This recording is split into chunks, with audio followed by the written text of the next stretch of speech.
Marco Rubio makes it official. He's in the race for the White House. Politico's Katie Glick and Reagan biographer Craig Shirley on what Rubio's candidacy means for the GOP nomination fight.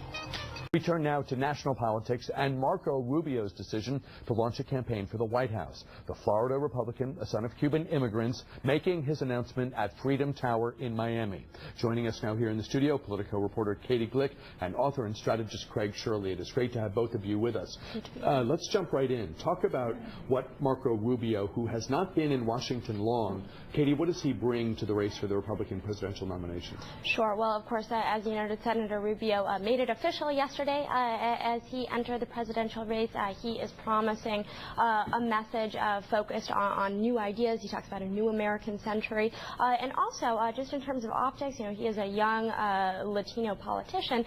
He is promising sort of a new, fresh face, and it made it clear that he thinks it's time for a new generation of leaders. So a lot of emphasis on that youth and on that energy. His continued, his frequent use of the word yesterday, applying both to some of the elders, some of his rivals in the GOP nomination fight, as well as to the presumed Democratic nominee. Right. Well, and you know, he made it explicit that you know, he doesn't want to wait. He actually said, you know, some people have said I need to wait my turn.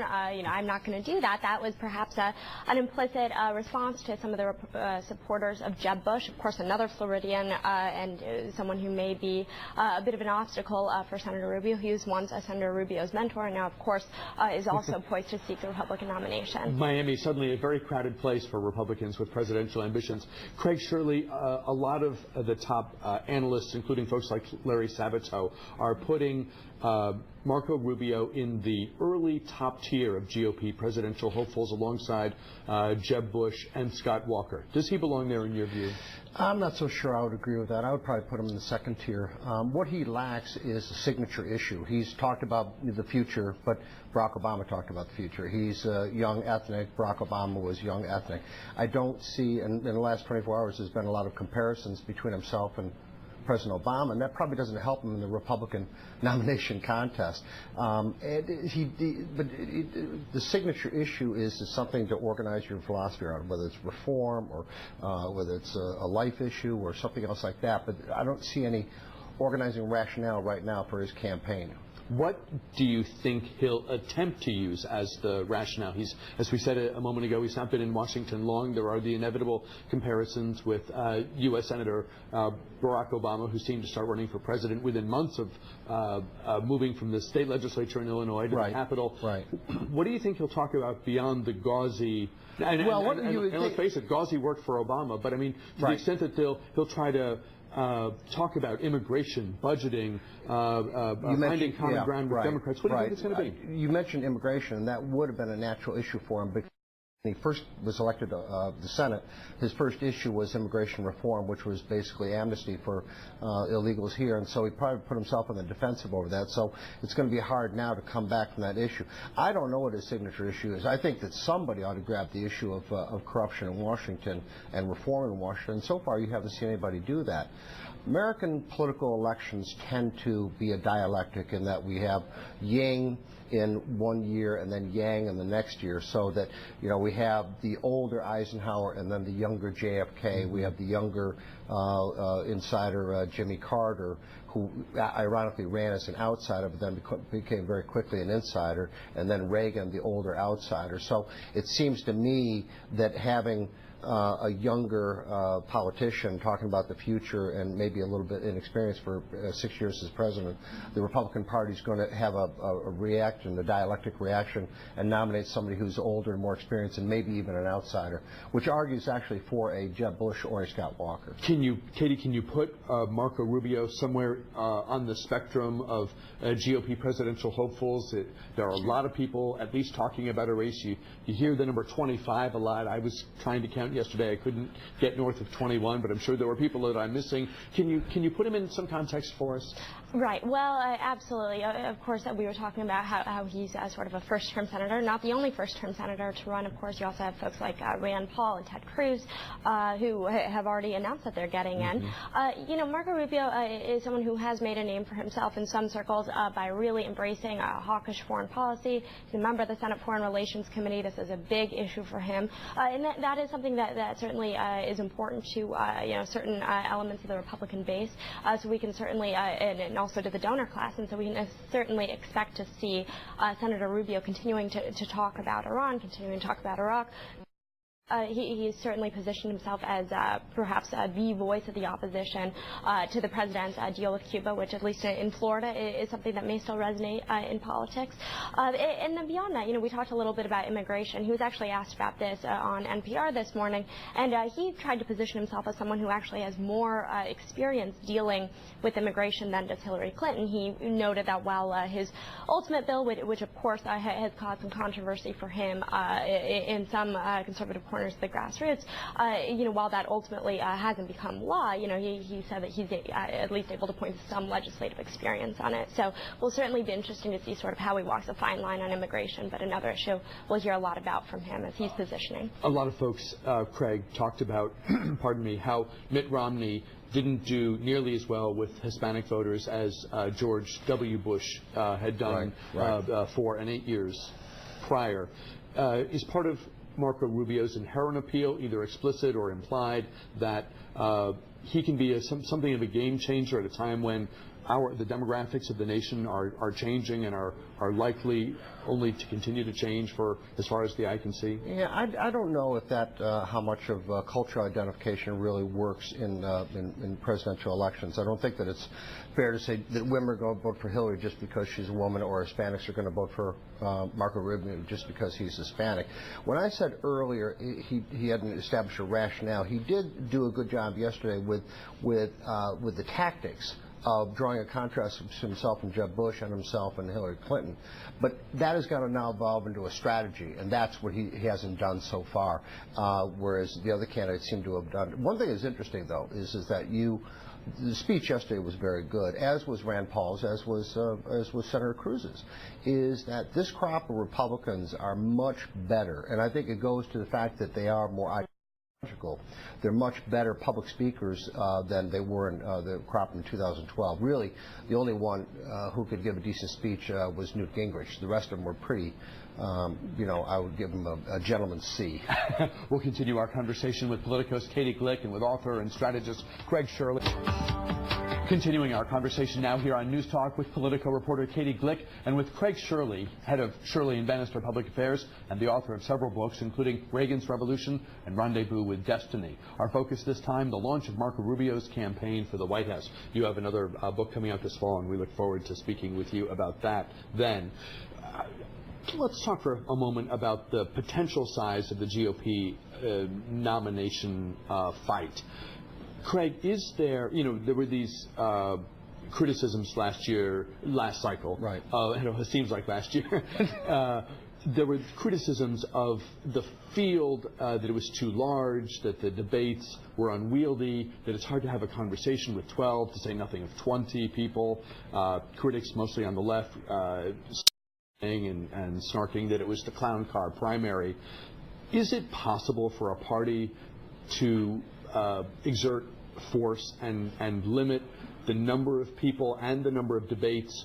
And is it wise to do so if they have the ability? Yeah, they're going to try. Whether or not they're going to succeed is another question. And I'm not sure that it's actually a good idea. Sometimes I think it's better just to have a kind of a free-for-all and let the chips fall where they may. These primaries tend to produce a better candidate because they're tested early. They get questions, they get their campaign organization in shape, they get their fundraising up early. They become better candidates. Gerald Ford always said, or at least Dick Cheney did when he was Gerald Ford's chief of staff, that Reagan's primary challenge of Ford made Ford a better candidate in the fall election against Jimmy Carter, and that may have not been as close as it was had Reagan not gotten Ford into shape. So I tend to think that early primaries and a lot of conflict tends to produce a better nominee. It's tough to control debates because the networks will put out the invitation. CNN and Fox and everyone will parachute into Iowa. They'll put up a tent and say, "Hey, y'all come." And if you want to be a player, if you want the fundraising boost that a good debate appearance can potentially bring, you're going to go. What are you hearing? What's the likelihood that the party will attempt to limit the number of events, that there will be like a party sanctioning, so same question for Craig. Can they do this, and will they try? Well, certainly they've already begun to try. As Craig noted, we already have this sort of list of the RNC sanctioned, the Republican National Committee sanctioned debates. We can put them in our calendar because we already sort of know at least what month and in what city they're coming. So certainly, there is an effort after last cycle and this sort of total free-for-all that we saw with, so many debates and so many candidates. I mean, there is an effort to sort of streamline the process and to maybe limit the number of debates a little bit. But just to pick up off of what Craig said, certainly on the Democratic side, there's some concern that, if Hillary Clinton doesn't have a primary challenger and it doesn't look like there's going to be a really significant primary fight, at least at this point on the Democratic side, then there is that question of how is she going to perform in a general election against a Republican who has had to endure, all kinds of primary clashes, that start a year out, 2 years out. If, and this is a huge if, Craig, if you're in the Clinton inner circle and you want her to be as well positioned for the general as she can possibly be, dovetailing off Katie's point, do you want someone to emerge from the pack and give her a run for her money and get her to break a sweat and sort of be in playoff shape, or do you want to keep things quiet, husband all the financial and other resources, and cruise to the nomination? That's an interesting question, because she wouldn't want it to be, somebody like Obama again to come out of nowhere and beat her for the nomination. On the other hand, too, is that in non-incumbent years, the Democrats almost never nominate their front runner. John Kennedy wasn't the front runner. Jimmy Carter wasn't the front runner. George McGovern was the front runner. Michael Dukakis wasn't the front runner. Obama wasn't the front runner.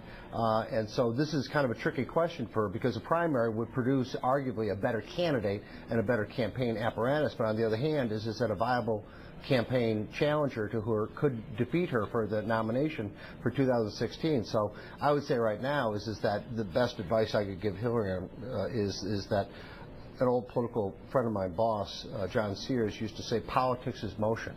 And the best thing she can do is to be in motion with a lot of interesting pronouncements and proposals and speeches and things like that, but stay in motion.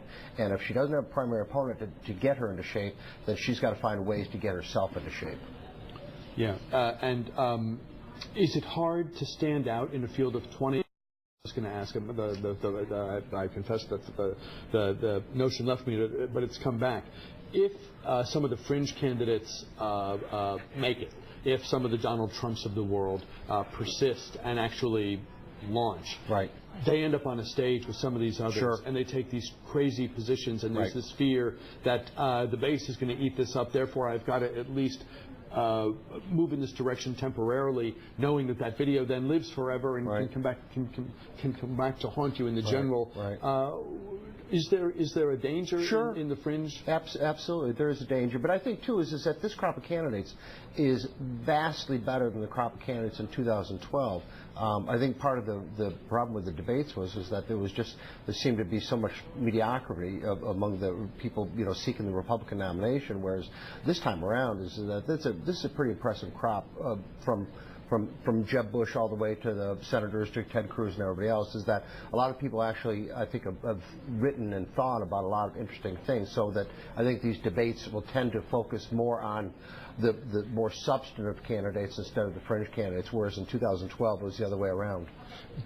Did Ted Cruz work his way into did he earn his way into the mythic top tier by virtue of a strong launch? We've talked about Scott Walker, Jeb Bush, and Marco Rubio as perhaps making up a consensus top tier here in the admittedly early going. Is Ted Cruz threatening to make it a foursome? Well, Ted Cruz is playing to a different base. Jeb Bush and Ted Cruz are never going to have the same base in a Republican primary. There's been some indication that Ted Cruz has been far more successful on the fundraising front than a lot of people were expecting going in. He still is very much trying to run kind of an outsider's campaign, despite being a senator in Washington and as his day job. He's very much focused on the grassroots. You know, a lot of his staffers don't necessarily come from Washington. You know, he's very much maintaining those Texas ties, and beyond that, sort of focusing in, trying to be the candidate that's sort of the favorite of, you know, what some might refer to as the religious right. But also in terms of sort of the broader Tea Party focused grassroots, in a way that Jeb Bush might not be able to. Is in sort of those crowds, some of Governor Bush's positions on immigration, on education, the Common Core educational standards are anathema, and so they're very much sort of operating within different corners of that base. Let's end where we began, talking about Florida Senator Marco Rubio, who launches his campaign, becoming the most recent candidate into the fray.